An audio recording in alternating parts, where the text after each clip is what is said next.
দেখো তোমরা বাড়ি থেকে না বেরিয়েও আলাদা হতে পারো।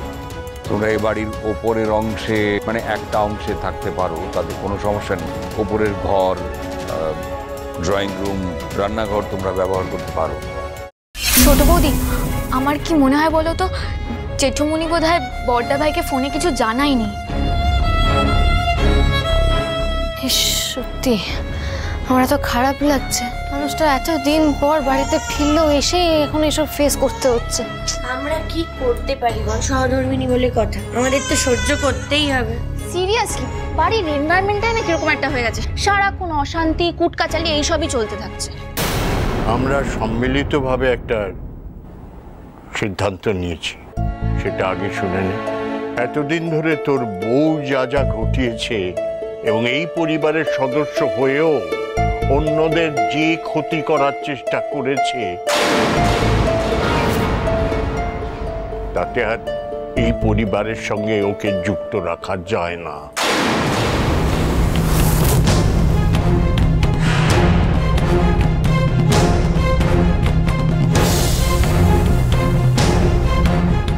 সুতরাং আমরা একটা সচেতন সিদ্ধান্ত নিয়েছি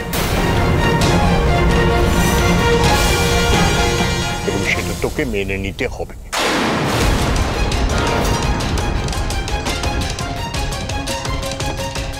তার মানে বাবা, তুমি চাইছো আমি আর পিঙ্কি আলাদা থাকি, আর তোমরা সবাই এটাই চাইছো, তাই তো?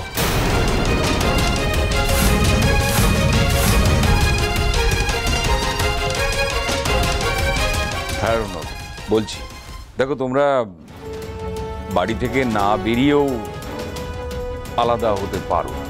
তোমরা এই বাড়ির ওপরের অংশে মানে একটা অংশে থাকতে পারো, তাতে কোনো সমস্যা নেই।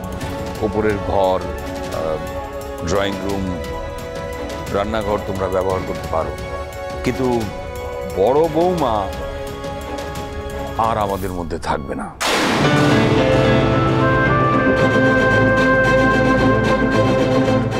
তার মানে পিঙ্কি বৌদি এই বাড়িতেই থাকছে?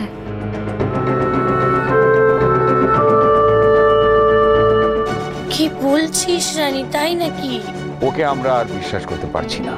বাড়িতে একটা 5-6 মাসের বাচ্চা আছে, ও তার পর্যন্ত ক্ষতি করার চেষ্টা করেছে।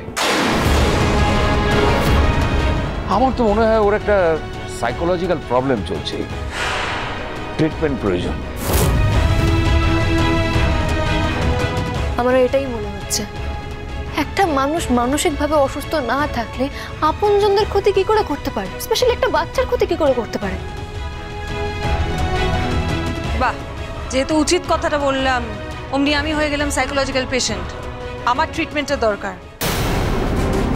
দেখছো রনক, এদের সাথে কথা বাড়িয়ে কোনো লাভ নেই। তুই বুঝতে পারছো না রানী কিভাবে এদের সকলের চোখে ঠুলি পরিয়ে রেখেছে?